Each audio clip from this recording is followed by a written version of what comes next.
At for today's ganap, maglalaba muna ang inyong inday, char. So, bali mga mare, nung nakaraan ko pa yung binabad, pero ngayon lang ako sinipag. So, binabad ko yan kasi nga yung damit ng anak ko ay may itim-itim na. Sino nakakaranas ng ganyang sitwasyon? At fast forward na nga natin yan. Pagkatapos ko maglaba, ay nagpahinga lang at sumama kami sa aking jisawa na painom sa kalabaw. Para rin kasing tao yan na nauuhaw. So mga mare, sumama kami. Hindi ko alam na may kalayuan pala. So buti na lang, hindi ako nagkarga sa aking anak. At habang kami ay naglalakad dyan, hindi ko maiwasan na magtanong kung kanino tong maisa na to kasi nga ay dadaan kami dito. So sabi niya ay okay lang daw. Nakakatuwa rin tumira sa probinsya na lalo na pag mayaman ka sa lupa. Uy, 'di ba? Sana all mayaman sa lupa. Ako kasi ay lupa lang sa paso.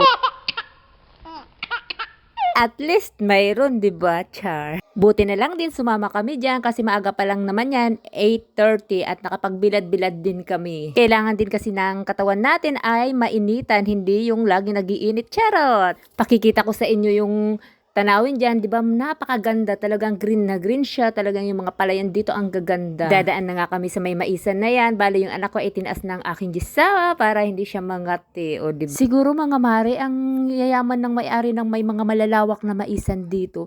Bali pala ang anihan dito ay 3 months mahigit. Pero sabi nga, kapag tayo ay papasok sa isang negosyo, ay handa tayo kung malulugi or kikita. Kasi nga, napapansin natin na kapag nagninegosyo ay ang laging nasa utak ay kikita agad ng malaki. Kaya pag nalulugi ay stress ang katapat. Maikwento ko lang na nangyari pala sa akin yan. Dati nung may trabaho pa ako na may nag-recruit sa akin na magda-down lang ako ng pera tapos magre-recruit din ako at malaki ang aking makukuha. Diyos ko, mga ilang buwan pa lang nabalitaan ko na close na yun at scam pala. O diba, sakit sa bangs. At alam ko, maraming nakaka-relate dyan. Alam niyo naman yung tinatawag na pyramid. O diba? At anyways, balik na nga tayo sa aming paglalakbay. At ayan na nga yung kalabaw. Papainumin na ng aking gisawa. O diba, ang laki niya. Pero mabait siya kasi lumapit nga ako, hindi ako sinuwag. Sinuwag yun sa Bicol Town. At pagkainom ay binigyan niya makakain yung mga mais na yun, mari, ay hindi na rin mapapakinabangan kasi kinain niya ng mga daga.